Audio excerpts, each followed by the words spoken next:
Yes, shoti bakunzi b'Amavubi News ndetse na Ubenge Sport TV ndetse na Ubwenge and Sport TV. Nkomeje ko nagenda bashimira rero, nkomeje ko nagenda mbifuza kugwa neza, nkomeje ko nagenda mbifuza kugenda muhirwa muri byose mucamo. Imana ikomeze ibahe umugisha kandi barinde mwe mwese mu gukunda amakuru avuga mu kipe y'u Rwanda Amavubi, maze mwe mwese mwamaze rero kuba mugenda mu bitwereka mukora kuri subscribe, mwe mwese mwagiye mu bitwereka kabisa 5 kwa 5. Nkomeje ko nagenda mbibashimira. Yiriya cano ya mbere kwisize muzi kugeza mukuru avuga mu kipe y'u Rwanda Amavubi. Ahangaha turibanziriza tukanikurikira ku cyerekeye Amavubi kuko birumvikana nitwe tuba dufite amakuru yose kabisa uko aba avugwa mu kipe y'igihugu y'u Rwanda Amavubi kabisa. Ubwo rero uyu nguyu ni Aphrodis wanyu kabisa. Ubwo tugiye kwinjira mu kipe y'u Rwanda Amavubi, bibutsa ko ifite umukino kuri uyu mugoroba hamwe n'ikipe y'igihugu ya Grenade mu mikino ya FIFA Series. Imikino ya FIFA Series rero irikomeje kubera hano i Kigali. Mbibutsa ko ku munsi w'ejo ikipe y'igihugu ya Tanzania yakubitwaga bibi cyane, yahondagurwaga bikomeye cyane, yewe n'ikipe kandi ya Macau nayo ikubitwa ibitego 4 ku gitego kimwe, ariko rwose igitego kimwe babonye n'ibyababuje kugiserebura cyane kabisa nkaho bacyuye umukino wose, nyamara batitaye yuko bari bamaze kugenda batsindwa. Ayo namwe mu makuru tugiye kugatwenda tuganiraho, ariko mbibutsa ko tugiye kuganira cyane kuri 11 ikipe y'u Rwanda Amavubi ishobora kuza kumanura kuri uyu mugoroba. Ubwo rero icyo nakubwira cyo kora subscribe kugira ngo twinjire muri iyi miriro, tumeze neza cyane, twiteretsa mugani w'abandi. Ubundi rwose kora kuri subscribe nutarayikoraho, maze tumanuke kandi ngiye no guhera i Burayi tugenda tunareba ese i Burayi bimeze bite ku makipe yararimo amanuka mu kibuga. Icyo nakubwira cyo nuko rwose mu makipe y'i Burayi reka bariho duhera kugira ngo tuze muri Afrika, ubundi inza mbabwira ku kipe y'igihugu y'u Rwanda Amavubi ndetse n'imikino ya FIFA Series ikomeje kubera hano mu Rwanda kabisa.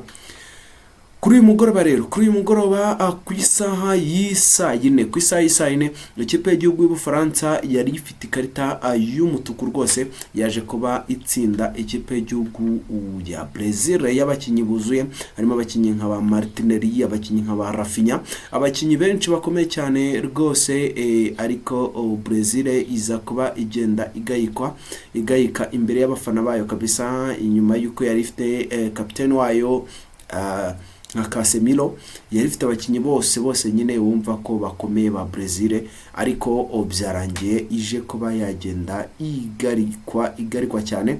Umuntu bita Vinicius, icyo nakubwira cyo Vinicius kuri uyu mukino rwose sinzi niba ari umukino, niba ari uko yakinishijwe nka nimero 9. Umva Vinicius statistique ze kuri uyu mugoroba nuko Vinicius mu minota 90 yakinye nta gitego, nta assist, nta shot on target nimwe, yakoze dribble 6 ebyiri zonyine nizo zamuhiriye.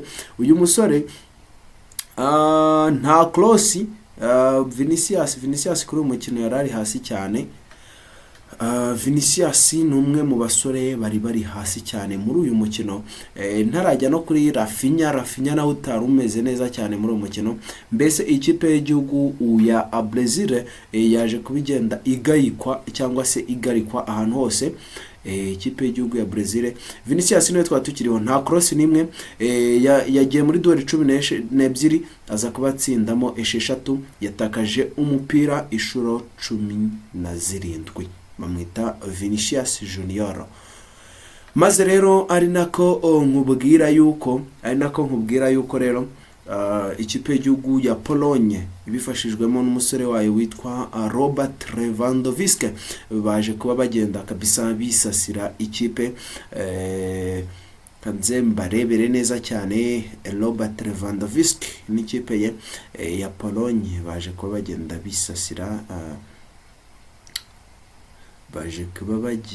bisasira nyanganiye gato cyane kabisa, undi babagire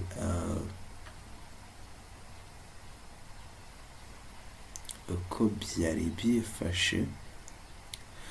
ariko tukiri kuri uyu mukino mbibutsa yuko uyu musore witwa Kylian Mbappé yaje kuba agenda atsinda igitego nyine kuri uyu mukino wo kuri uyu mugoroba, maze rero ahita yuzuza uyu musore ahita rwose agaragara nk'umukinnyi udasanzwe ko mu mikino 7 amaze gukina, nibuze mu mikino 7 aheruka gukina, nuko amaze kugira uruhare mu bitego 15 mu mikino 7 y'ikipe y'igihugu. Urumva ko ni umukinnyi umeze neza cyane kabisa, Kylian Mbappé. Aho n'ubundi mu kipe y'igihugu amaze kwikina imikino 40 akayitsinda imitego 44, agatangamo na assist 8 mu kipe y'igihugu. Kylian Mbappé ni umukinnyi udasanzwe, no kuri uyu mugoroba rero niwe waje kubagenda aba man of the match kuri uyu mukino. Rafinha kuri uyu mukino yaje kubagenda avunika, icyo nacyo wakimenya abakunzi ba Barcelona mwihangane. Rafinha yaje kubagenda avunika, gusa raporo ya muganga iri buze gutangwa kuri uyu munsi. Ari nako rwose tuza kureba, reka turebe noneho muri qualification za European World Cup bari gukina, baba gushaka qualification z'igikombe cy'isi. Turkiya yaje kubigenda itsinda ikipe yitwa Romania igitego 1-0. Czech yaje kubigenda itsinda iyo bita Ireland ibitego 4-3. Ari nako Denmark yaje kugenda itsinda North Macedonia ibitego 4-0. Ubutaliyani bwaje kubigenda butsinda Northern Ireland ibitego 2-0. Ari nako Poland yaje kugenda itsinda iyo bita Albania ibitego 2 rwose 2-1. Slovakia yaje kugenda itsindwa na Kosovo ibitego 4-3. Ukraine yaje kugenda itsindwa na Sweden ibitego 3-1. Wales yaje kugenda itsindwa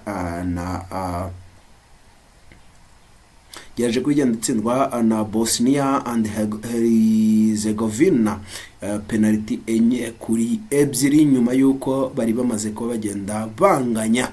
Nuko kabisa ibintu byose byari bimeze kuri iyi mikino. Ubwo rero icyo wamenya ku mukino w'Ubufaransa na Brazil nuko Ubufaransa bwatsindiwe na Mbappé ndetse na Hugo Ekitike. Mbappé yagitsinze ku minota 32, Hugo Ekitike aza kuba agenda agitsinda ku minota 35 nyuma yuko ku minota 55 ubita Upamecano Dayote yaramaje kuba agenda abona ikarita y'umutuku, maze rero igitego kimwe rukumbi cya Brazil cyatsinzwe n'uwo bita Brema ku minota 78 kabisa, ku minota 78. Nuko ibintu byose byari bimeze. Ari nako Ubutaliyani bwo butsinda ibitego 2-0 byose. Ubutaliyani nabwo bwatsindiwe n'uwo bita Tonali ndetse na Kean. Nuko ibintu byose byari bimeze, mu gihe Poland yaje kugenda itsindirwa n'umugabo witwa Robert Lewandowski, akaba ariwe musore waje kubagenda ufasha kabisa. Ariko saga yaje kubaho rwose. Reka nze mbashakira amajwi ku mukino w'ikipe ya Brazil,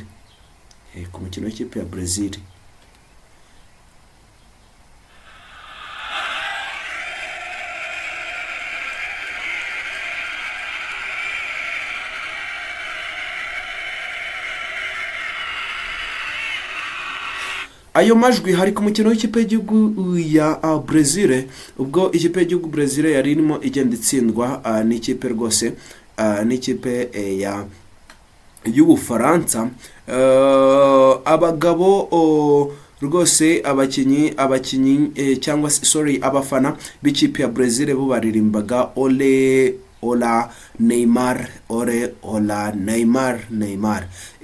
Urabyumva nyine, wabyumvishe mu majwi. Abafana b'ikipe y'igihugu ya Brazil bari barimo baririmba Neymar, ubwo ikipe yabo yari irimo igenda itsindwa, babwira umutoza nyine, basa nkaho nyine bereka umutoza ko batishimiye ko Neymar atigeze ahamagarwa mu kipe y'igihugu mu kipe y'igihugu ya Brazil. Natangiye rero kugenda kabisa ntangira ibintu byo gutekereza ku Rwanda cyangwa se ku kipe y'igihugu Rwanda Amavubi, reka nze nitereke mite mbinjiza mu kipe y'igihugu y'u Rwanda Amavubi. Mita ninjira hano i Nyarugenge, mita ninjira hano kabisa i Nyarugenge. Reka twinjire i Nyarugenge, mbibutsa yuko ugomba gukora kuri subscribe niba utarayikoraho, maze rero niba utarakora kuri subscribe ndakwibutsa yuko rero waba urimo kabisa, waba urimo ibintu byawe byose ubyica cyane. Kora kuri subscribe nutarayikoraho kugira ngo twinjire i Nyarugenge tumeze neza cyane kabisa. Ejo kabisa, hari rwose FIFA series iri kubera hano mu Rwanda, yarimo itangira ku mugaragaro kabisa, ari nako rero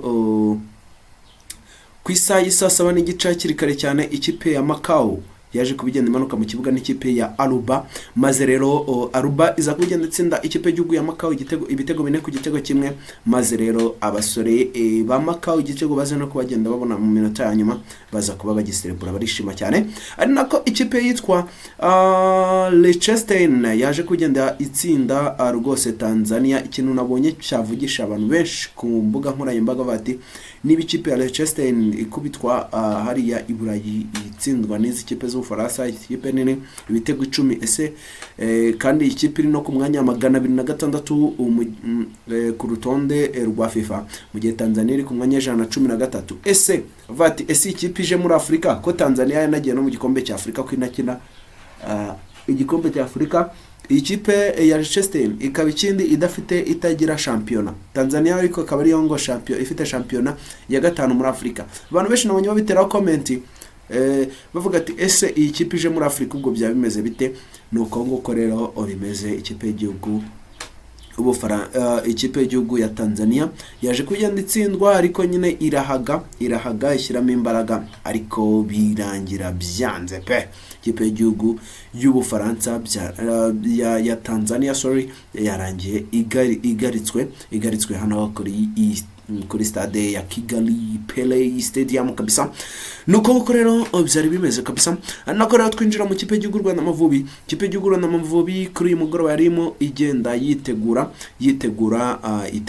umukino wayo ugomba kuba agenda uyihuza, umukino wayo ugomba kuyihuza n'ikipe y'igihugu ya Grenada kuri uyu mugoroba kabisa. Ikipe y'igihugu Rwanda Amavubi ikaba igomba kuza guca cyane n'ikipe y'igihugu ya Grenada ku mukino w'ishiraniro rero ugomba kubera kuri stade Amahoro ku isaha y'isa 3 kabisa. Ku isaha y'isa 3 ikipe iri buze kubagenda ica cyane n'ikipe y'igihugu ya Grenada.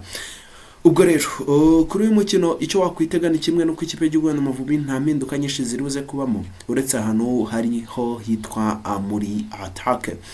Muri attaque niyo kakantu gashobora kuza gusa nk'akahindukamo, ariko ubundi ikipe y'igihugu Rwanda Amavubi iri buze kuba ari yayindi.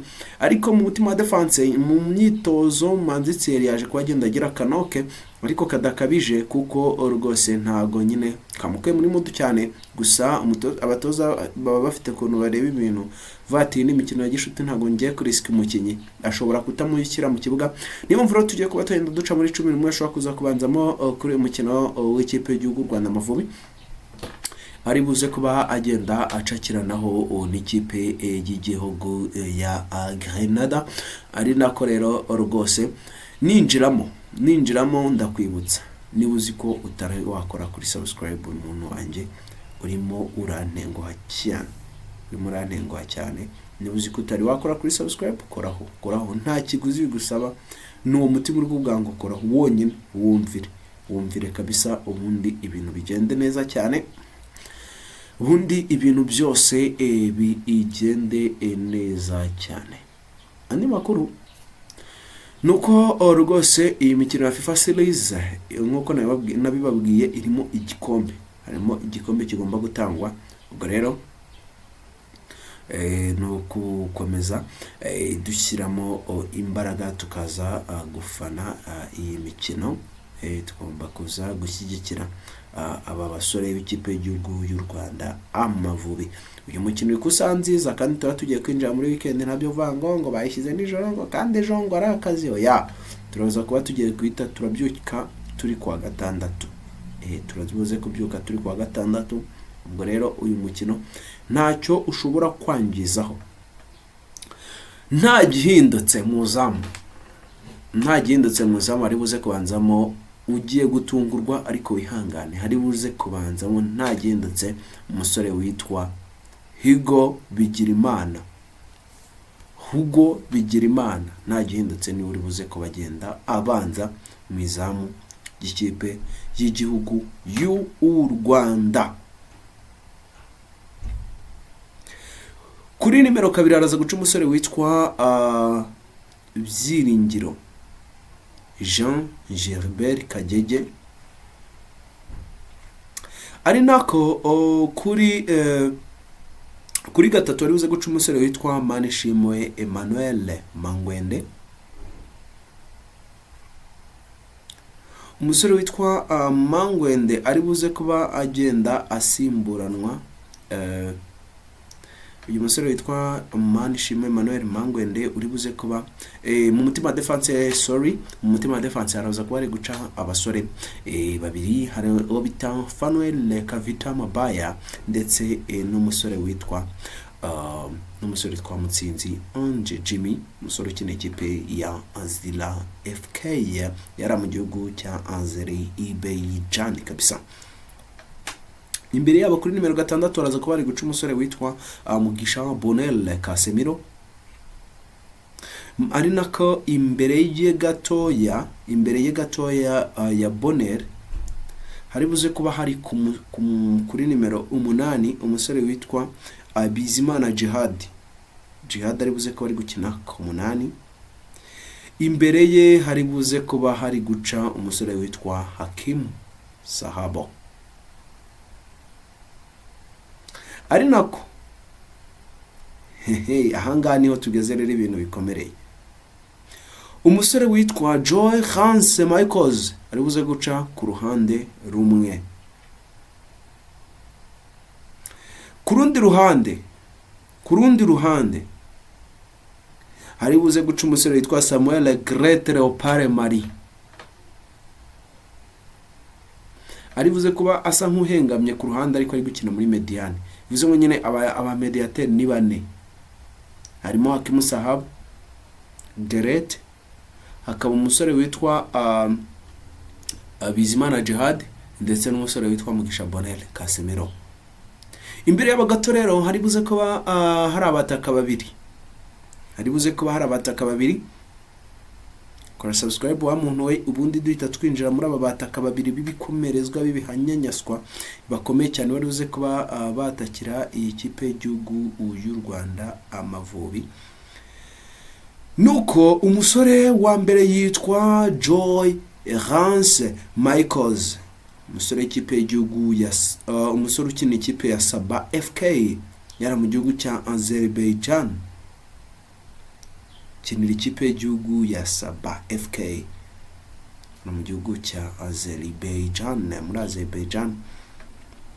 Uyu musore rero ari buze kuba arifatanyije, ari buze kuba ari kumwe n'umusore witwa Nshuti Innocent.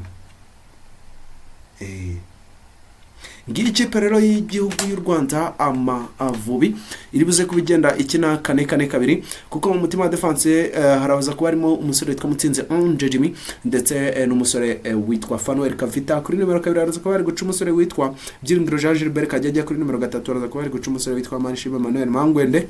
Imbere yabo gato haraza kuba hari Mugisha Bonel Casemiro uri gukinana n'umusore witwa Bizimana Jihad nk'abakinnyi baba defensive midfielders babiri cyangwa se abarekiperateri babiri. Imbere yabo baraza ko bari guca abandi basore babiri harimo Hakim Sabo ndetse n'umusore witwa Samuel Gretro Parmari, maze rero nabo imbere yabo haze kuba hariyo abataka babiri, abasore babiri rwose bashoboye cyane. Gusa baraza ko batakisha babiri ari bo Nshuti Innocent ndetse n'umusore witwa Joy Lance Michaels, ariko umusore witwa Joy Lance Michaels araza kuba akina nk'umupivo, wa mukinnyi nyine uzamura imipira, mu gihe Nshuti Innocent araza kuba ari muri pressing ya mbere aho ngaho imbere cyane, imbere neza cyane cyane kabisa.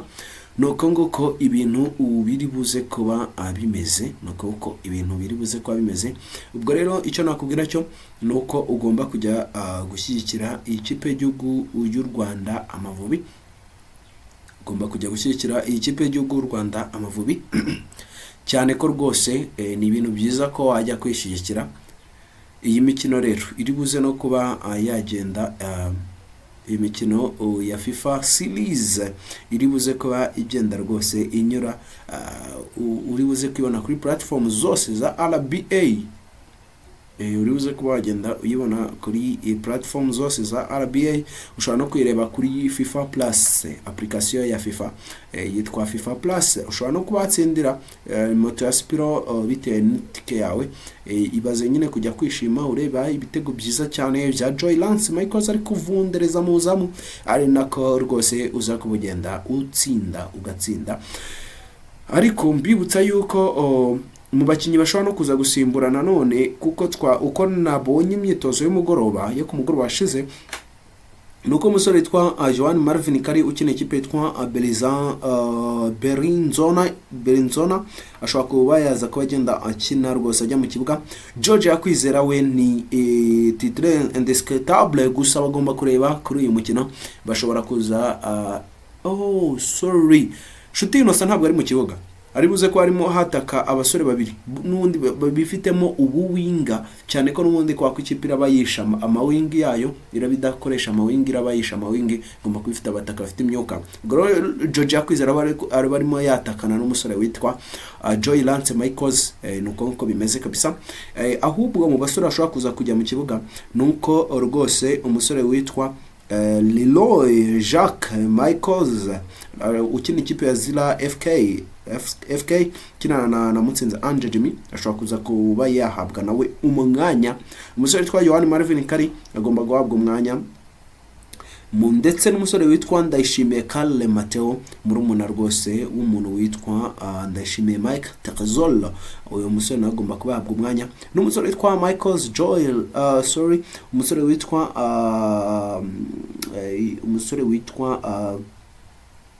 Michaels Joy Slade wa Calvan nawe agomba FK yara muri Azerbaijan, nawe agomba guhabwa umwanya kuri uyu mukino. Ari nako mu bamediateri Seven Kalisa agomba kuba agenda ahabwa umwanya, ari nako n'umusore rwose witwa nagindutse abo ngabo bari buze ko agenda ahabwa umwanya. Ari nako mu ba defenseur rwose umusore witwa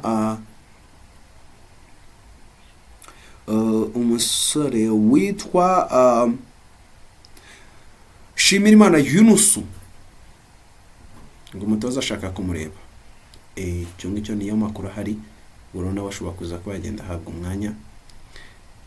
Mu bazinyezamu rero nimuze gutungurwa, haje kubaho n'impinduka ukaza kubona umusore nka Kwizera Olivier aje kubagenda asimbura, kuko rwose hano raplasoma 11 zose ziremewe. Urumva ko ushobora no guhindura ikipe yose yakinye igice cya mbere akabazana indi shyashya mu gice cya kabiri kabisa.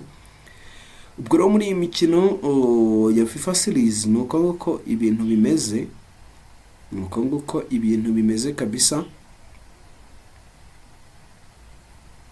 Nuko nguko ibintu bimeze. Ushobora no gutsindira imodoka wa muntu we, icyo usabwa ni kimwe, nuko uza kubagenda ugura ticket yawe, ushobora ubundi ibindi byose ukabiharira Allah subhanahu wa ta'ala cyangwa se Imana yonyine, ubundi ibintu byose bikagenda neza cyane kabisa, ibintu byose bikagenda neza cyane. Ubwo rero mu tsinda muri iriya tsinda rya B ryaraye rikeneye Nyamirambo. Ikindi wamenya nuko amakipe nyine abiri yatsinze agomba kuzahura final, maze amakipe abiri nawe yatsinzwe akazahura, ari naho rwose ari nacyo nyine tuzabona Tanzania imanuka mu kibuga n'ikipe ya Macau, ari nako tuzabona ikipe ya Aluba imanuka mu kibuga na Liechtenstein kabisa. Nakangaka ibintu byose bizaba bimeze kabisa. Ubwo rero kuri uyu munsi kabisa hari rendezvous nari ngiye ntabahaye, ziri buze kuba zagenda ziba mbere yuko u Rwanda rucakirana n'ikipe y'igihugu ya Aruba. Nyuma yuko ikipe y'igihugu y'u Rwanda Amavubi iza gucakirana n'ikipe y'igihugu ya Aruba, nuko hari umukino uri buze kubanza, umukino uri buze kuba wabanje, nze mbarebere. Yego, ikipe y'igihugu ya Kenya iri buze kuba igenda imanuka mu kibuga, nze mbarebere neza cyane. Ikipe y'igihugu ya Kenya iri buze kumanukana na Estonia hakiri kare cyane. Rero muze kuzinduka kugira ngo umujye kuba mwagenda mwinjoyinga muryoherwa 5 kwa 5 kabisa. Muze kuba mwagenda muzinduka kugira ngo uryoherwe. Ndakwibutsa ko kugura itike na kanyenyeri 939 kanyenyeri 3 kanyenyeri 2 urwego, cyangwa se ukanyarukira kuri Sport Pass, kuri Sport Pass akadomo urwa cyangwa se RW, ubundi ibintu byose bikagenda neza cyane kabisa. Ubwo rero tuze ko na miganiro biri imbere, kora subscribe n'utira ikora namaze gukora ku subscribe, uze kugakora kuri like, maze tuze ko na miganiro biri imbere. Ndakunda cyane, mani komeza barinde. Ciao, hasta la vista.